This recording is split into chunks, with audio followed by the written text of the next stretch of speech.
everyone, and welcome to First Street Speedway. We're down here in the basement of an old Victorian home.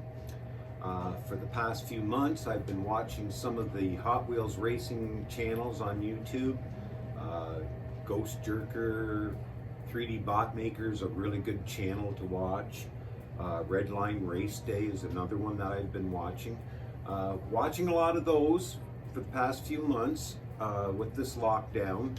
And I thought, well, I'd like to build a raceway for myself and see how that turned out. So I'm into model railroading, but that's quite an expensive hobby once you start getting very big in scale. So I thought, well, this would be a little cheaper way of having some fun and getting my hands dirty building some track and stuff. So anyways, this is a true to scale quarter-mile raceway. It's 20 feet 7.5 inches long from starting line to finish line. And I'm going to reset up the camera and do different shots so that I'll go through the particulars of the raceway and hope you like it. So this is the starting line. I built a T that has the 4 pins for each of the, like 1 pin for each lane. And it's just a quick release. It's a simple, it's gravity pulls it down. So all it is simple as pulling the lever and the pins retract and the racers are off.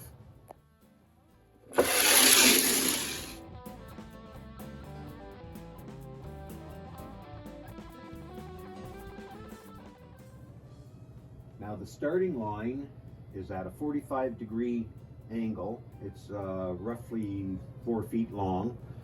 Goes into a radius of maybe about 3 foot radius. It's got easements going into the radius and then coming out so that it's a little easier for the cars to track.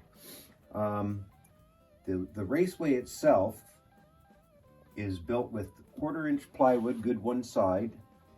The lanes are 1 3/8 inches wide, each lane, and they're separated with a 3/16 piece. It's 3/16 high, 3/16 wide of pine that I milled, and it's very flexible. All in the 1/4-inch plywood is also quite flexible to be able to do this nice curve. And the sections, the whole track is built in 3 8-foot-long sections, so that when they're put together, it gives me the length to do the 1/4 mile. They're put together here with guide pieces underneath the track. They're screwed together so that they're spaced right. There's no jump or bump on here. The tracks are nice and smooth from each section. And so after this first section, we go on into the first section of straight raceway. Found out that sometimes they come down so fast, and off this they'd be bouncing around a little bit in the track, and I did have some racers going off the track. So what I did was put some borders on the side, and that's like I made it look like the concrete borders that you see along some of the highways. So that with a little bit of damage on the inside here. Now going further down, we've got a trackside service and inspection station that I built. Going down here, we have a nice area to line up some of the racing cars that we're going to be racing. We do them generally in races of 4. And so I've grouped them off in, like, there's 12 racers there. So 3 races, I guess. The backdrop is also plywood. Painted a sky on it. It's kind of not a stormy day, but kind of overcast looking. It's not a bright blue or anything. Just trying to keep the colors subdued. I cut out some cutouts from from Google. I got images of skyscrapers and some buildings, and just cut them out and then glued them on there. So it's kind of like, in behind this sound barrier that would be around the raceway. You can kind of see the tops of these buildings, making it look like there's a bit of a city in the background. Okay, so now from the concrete barrier, which is the middle section, we go to pan down to the last section where the stands are located. And so we go from the middle section with the concrete barriers to the last section, which has the stands. I got from Google Images some people in crowds of sports stadiums, and I got those glued onto some foam core board, which is put inside the stands that I built out of 1/4-inch plywood. And I built 3 sections there.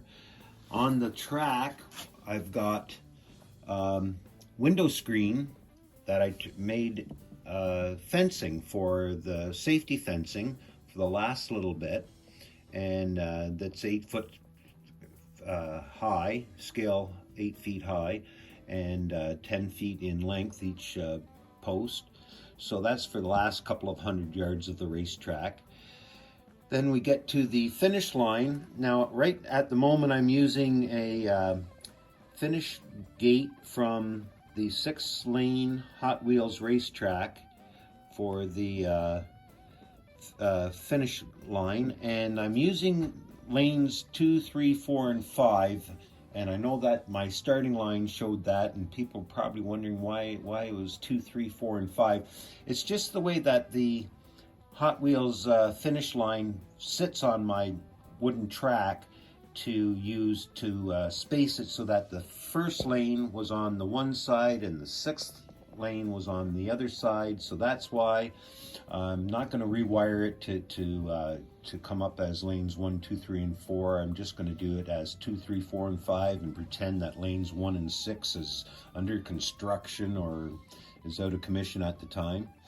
And in front of that is a pillar that has a spot to put our iPhones that we can actually film and do slow motion of the ends of the races, just in case they're real nice and close, and we want to make sure that the starting or the finish gate is working properly, which I'm sure it is. But it's nice to see those race cars coming down. You get 3, sometimes all 4 of them all in the same frame, and they're that close, you know, maybe 1/4 of an inch or 1/8 of an inch apart. So, and that's basically the raceway, what we have there. Ready? Hot Wheels racers, pick your lane!